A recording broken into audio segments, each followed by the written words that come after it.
네, 오늘의 주제는 MLB 선발 투수 몸값 왜 이렇게 비싸지나에 대한 이야기를 해볼 거예요. 근데 포인트는 선발 투수 전체는 아니고요. 4호 선발에 대한 이야기를 풀어내기 위해서 이야기를 하려고 합니다. 4호 선발이 요즘에 몸값이 진짜 비싸잖아요. 그거에 대한 이야기를 좀 해보려고 해요. 일단은 MLB 로스터 구조를 좀 봐야겠죠. MLB는 현재 26인 로스터를 진행을 합니다. 필드 플레이어가 13명이고요. 피처가 13명입니다. 보통 내야수는 6명이고 외야수는 5명 정도, 그리고 포수를 2명 정도 두고, 선발은 아시다시피 1선발부터 5선발까지를 둡니다. 불펜 투수는 8명 정도 두고 있고요. 이렇게 해서 로스터를 구성한 다음에 조금 더 이제 선발 투수를 집중해서 보자면, 모두 알고 있죠. 1선발은 사실 에이스, 보통 팀 내 최고 연봉자들이 맡고 있습니다. 어느 팀이나 예외는 없죠. 그다음에 2선발은 대형 FA 영입한 팀이나 아니면 대형 푸차 선수가 보통 2선발을 제일 맡습니다. 그리고 나서 3선발이 제일 역할이 중요한데요. 3선발은 중간급 역할로서, 그렇다고 4, 5선발급은 아닌 진짜 정말로 그 중간의 역할을 해줄 수 있는 그런 역할을 해주거든요. 제대로 3선발이 강한 팀이 정말로 강한 팀이 맞습니다. 3선발이 만약에 2선발급 정도 해준다? 그건 정말 강팀이라고 볼 수 있죠. 선발급에 있어서는. 예를 들어서 작년 같은 경우는 시애틀도 그랬던 것 같고, 그렇다면 4, 5선발의 얘기를 이제 해봐야겠죠. 보통 4, 5선발은 팀에서 키우고자 하는 유망주를 많이 쓴다거나, 이름값은 있지만 이미 커리어 하락세에 접어든 선수를 쓴다거나, 시즌을 치를 수 있는 적당한 가격의 매물을 좀 사용하는 경우가 상당히 있는 것 같아요. 보통 대부분의 30개 팀에서 대부분의 팀은 이 세 가지 안에 범주에 들어갈 겁니다. 지금 현재 요즘에야 많이 올라갔지만 이지전 같은 경우는 4, 5선발의 몸값이라 하면 300에서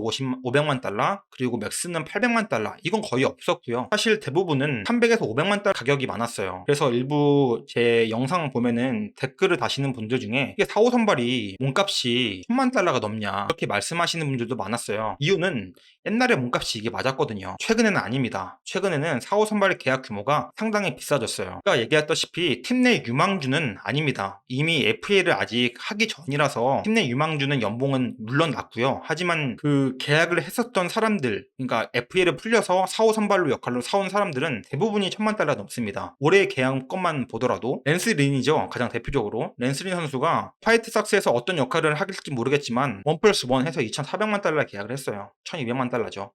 작년 기록을 볼까요?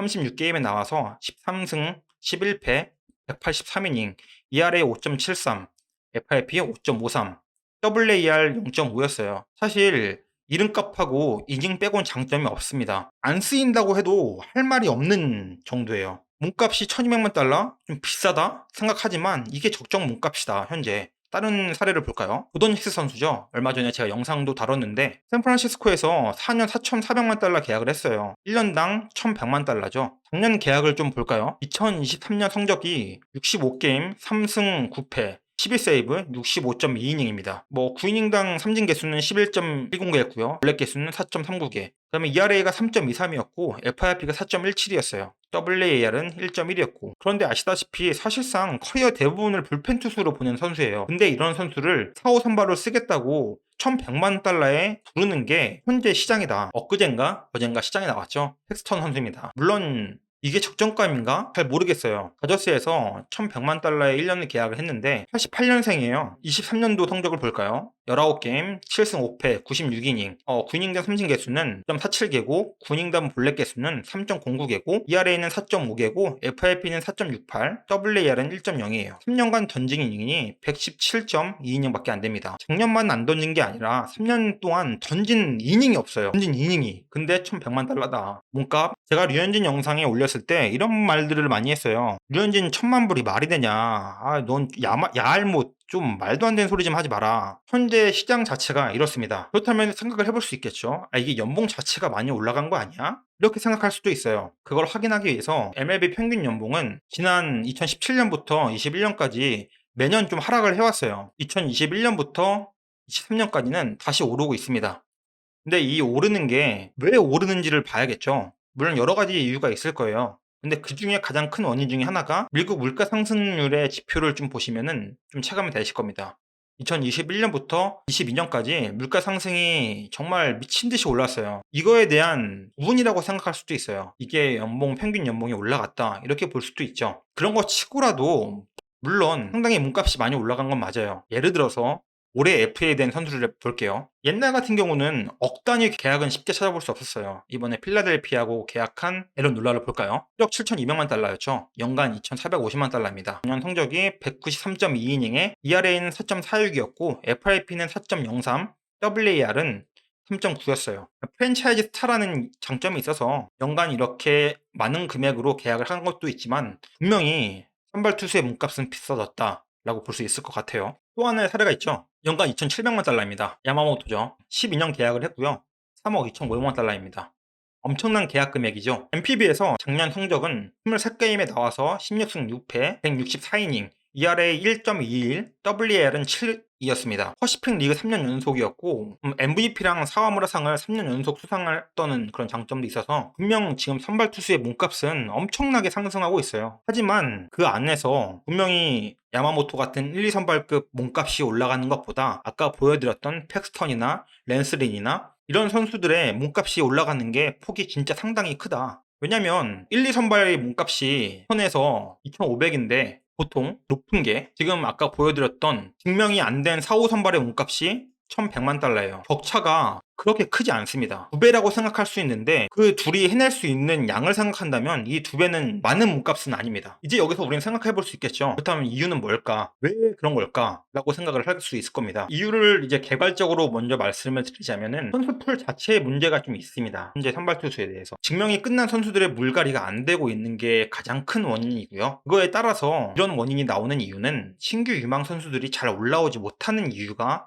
이어집니다. 그렇다면 왜 못 올라오냐? 선발 투수의 조건이 상당히 까다로워졌어요. 그렇기 때문에 올라오지는 못하고 있고 그러면은 왜 까다로워졌느냐? 투수의 스타일의 단순화 때문에 까다로워졌어요. 단순한데 까다로워진다? 이게 무슨 말인가? 이제 이어서 설명을 드릴게요. 선발 투수의 이닝이 전체적으로 감소를 했습니다. 리그 전체 선발 투수 소화 이닝이 상당히 감소를 했는데 2023년 기준으로 24,402이닝을 소화했거든요. 8년에는 26,000대, 3년도에는 28,000대, 1년도 역시 28,000대, 2002년도 역시 28,000대 많이 하락을 했죠. 보통 4,400 정도의 하락을 했는데 이거는 162게임을 30개 팀으로 가정을 했을 때 4,400 정도가 나와요. 그러니까 보통 선발 투수가 1이닝씩이 하락을 했다라고 생각하시면 될 것 같습니다. 이번 연도만 그런 것이냐? 그렇진 않아요. 23년, 22년, 21년, 19년 모두 전체적으로 계속해서 이닝을 하락하고 있는 추세입니다. 그럼 이닝을 왜 하락하고 있는지도 봐야겠죠. 선발 투수의 구속이 증가를 하고 있는 것도 연관이 있어요. 선발 투수의 증가가 보시는 것처럼 2008년부터 2022년까지 상당히 급격하게 선발 투수의 구속이 증가를 하고 있거든요. 불펜 투수가 잠시 주춤했던 거에 비해서 선발 투수는 아주 꾸준히 구속 상승을 하고 있습니다. 그거 좀 더 자세하게 볼게요. 2002년부터 2018년까지의 자료예요. 2023년은 제가 따로 조사를 해서 써놓은 건데 2002년에 MLB 평균 구속은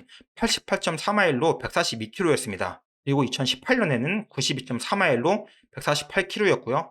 2013년에는 93.9마일로 151km였습니다. 2002년에 100마일이 넘는 투수는 단 4명이었습니다. 근데 2023년에 100마일이 넘는 투수는 40명이 넘습니다. 그만큼 현재 선발 투수의 구속이 엄청나게 많이 증가를 했어요. 이게 이닝이 저하된 게 상당히 큰 역할을 하거든요. 매 이닝 전력 투구를 하기 때문입니다. 이게 이닝 소화 감소로 이어진 것이죠.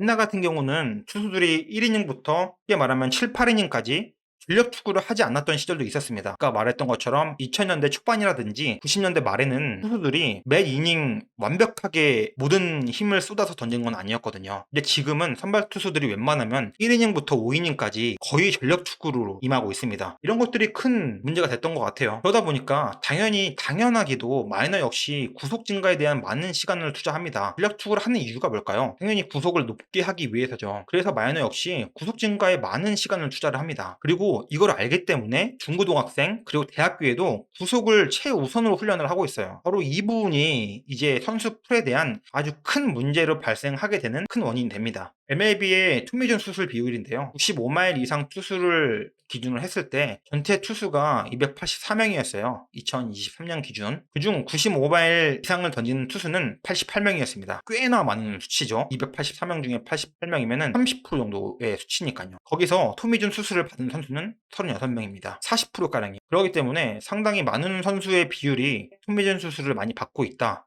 근데 비단 이 문제는 프로의 문제에만 있는 것인가? 그렇지 않습니다. 16세에서 18세 팔꿈치 수술 비율이 2002년도에는 0.2%였고 2008년도에는 2.4%였고 2019년도에는 12.4%입니다. 16세에서 18세예요. 고등학생 선수들이 토미존이나 팔꿈치, 뼈 조각 이런 수술을 받는 비율이 12.4%나 됩니다. 엄청나게 많은 문제죠. 실제로 미국에서도 이 문제를 엄청나게 심각하게 받아들인다고 합니다. 의료 쪽하고 같이 지금 스포츠 쪽하고 많은 얘기들을 하고 있다고 해요. 실제로 많은 테스트도 하고 있고 의료센터에 대해서 많은 점검을 하고 있고, 보셨다시피 메이저하고 고등학생 애들이 이렇게 하고 있는데 마이너는 안 그럴까요? 마이너 역시 마찬가지죠. 마이너는 지난 2012년에는 6,000명을 대상으로 했을 때 13% 정도가 토미존 수술을 받았었거든요. 근데 현재는 19%에서 26%가 토미존 수술을 받고 있다고 합니다. 엄청난 수치죠. 학생, 마이너, 메이저 할 것 없이 그냥 수술하면 현재 토미존은 거의 기본이다 싶을 정도로 많은 수술을 받고 있습니다. 그 이유는 아까 말했던 것처럼 구속 상승과 상당히 연관이 있다고 합니다. 95마일 이상을 던지는 투수의 30%는 토미존을 받을 수밖에 없다고 해요. 이거는 그냥 정해진 수치라고 합니다. 현재 의학 박사들의 말로는 그래요. 그래서 이 부분을 어떻게 관리할 것인가, 또는 메커니즘을 어떻게 바꿔야 하는 것인가에 대한 얘기가 현재 미국 사회에서 큰 화두라고 합니다. 결과적으로 메이저 선발의 조건은 상향 평준화가 됐어요. 아까 보셨다시피 88마일에서 92마일까지 증가하는 구속의 증가는 일어났는데 속은 빨라졌는데 이닝 소화는 감소하고 있죠. 그래서 이닝 소화를 하다 보면은 팔꿈치가 수술을 합니다. 그리고 또 다시 물리 투수도 또 수술을 해요. 돌고 돌아서 다시 또 뜯어냈어요. 그러면 또 팔꿈치 수술을 해요. 또 유망주를 올려요. 또 수술을 해요. 또 유망주를 또 바꿔 올려요. 또 수술을 합니다. 이렇다 보니까 파워 선발이 남아나질 않는 거예요. 조금만 가능성이 있으면 쓸 수밖에 없는 게 현 상황이다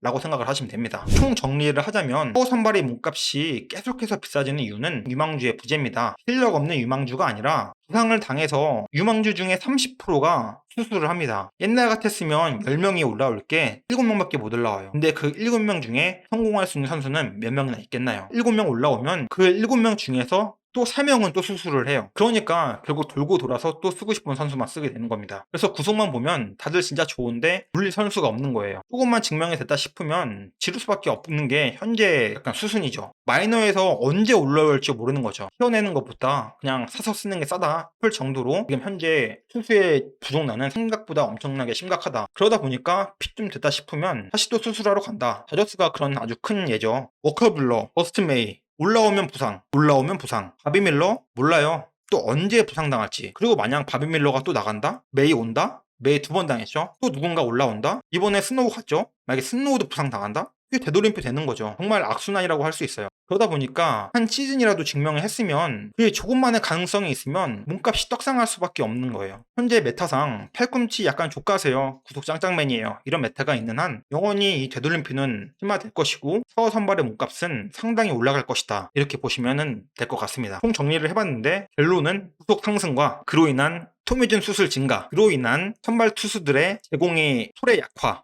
그래서 실론만 쓴다, 썼던 애들은 또 쓴다, 이러다 보니 몸값이 비싸진다, 이렇게 생각하시면 될 것 같습니다.